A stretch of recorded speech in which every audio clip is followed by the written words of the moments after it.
This is going to be very short. This is just to show you, if you're getting into blues guitar or getting into any sort of lead guitar playing, a safe area to stay in or to kind of gain some comfort in so that you really can grow as a player. This is just 2 licks.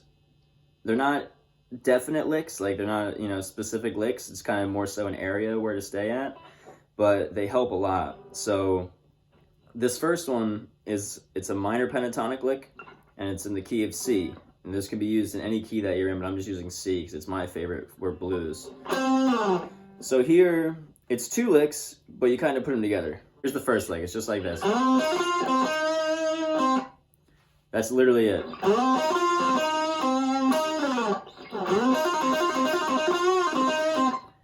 It's just this area here, almost like you're making something like an island out of your fingers. Because what this shape is, it's actually pretty cool, because what you're doing here is it's actually a C minor shape, but you're playing it over C major blues. So what you're doing is you're actually playing an E flat for a split second just to get this cool kind of jivey feeling, like.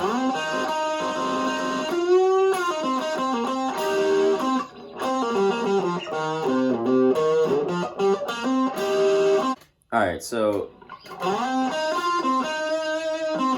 that's just the first part.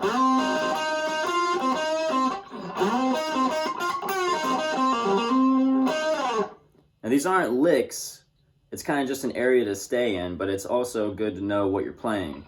So what you're doing here is you're going to the root of C, which is C, and then you're doing a quick little E flat to an F, which is here,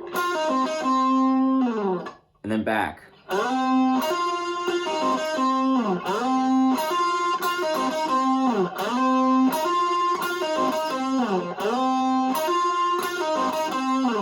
And then what you're going to do from there is you're going to kind of extend it and do that, start doing that little frying pan type shape.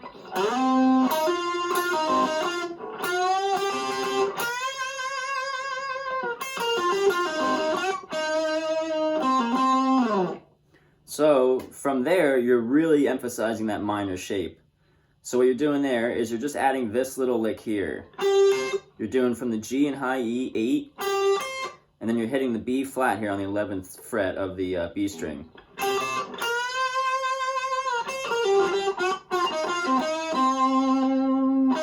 So all together it would be something like.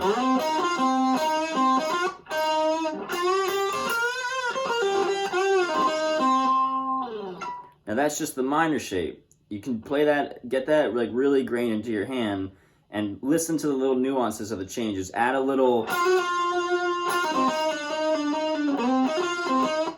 dissonance there by adding one extra note and then falling back.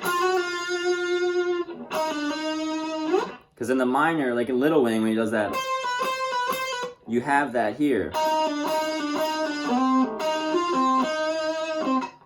And that E flat, you can go E flat to D.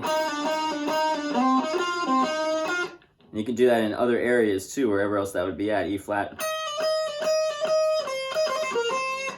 And what's cool right here is you'll notice in this next little major area, you're going to actually connect using the E flat to D thing I just showed you. You're going to connect that to go from major to minor. So here's the major lick.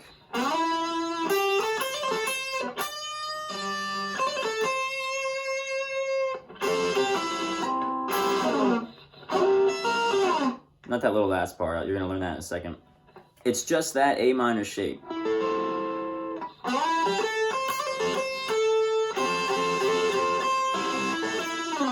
So you have this, 8 to 9, 8 to 10, 8 to 10 on the bottom too. So 8, 9, 8, 10, 8, 10.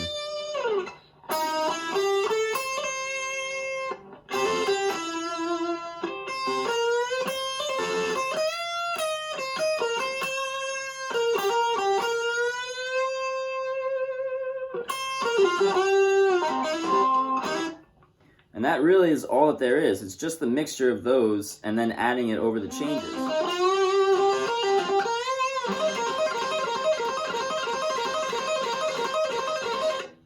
And then what you're gonna do, you know, that's really all that there is. And just really get into that habit of hearing out the changes in each thing. Like I said on the final slide there, on the bottom fret, Carl Perkins would do tons of shit where he'd be doing an A minor, you know, he'd be playing in C, and he would just stick in this little, like he would go like,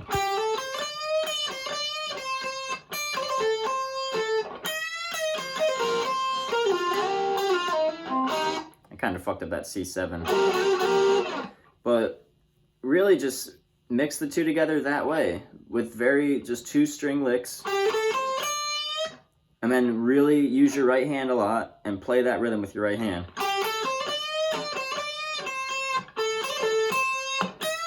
Nah, I fucked that up. It goes.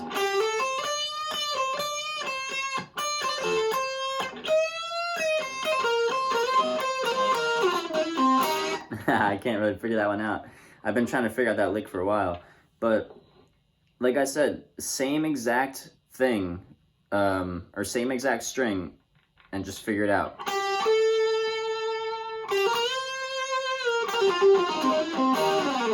Because the major and the minor are both starting on the same string.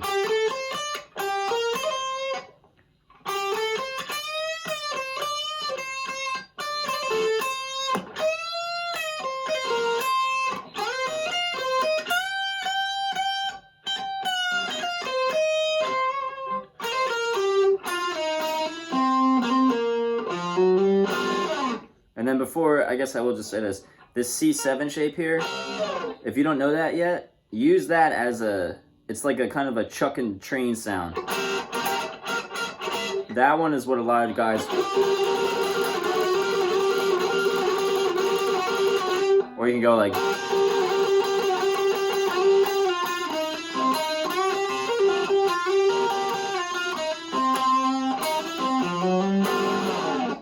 it's kind of weird doing it without accompaniment, but that's all that there really is. Just mix those two together and you'll figure it out on yourself. There's no real direction to it.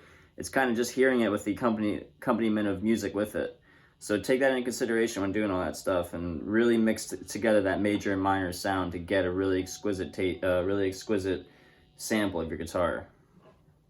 Peace.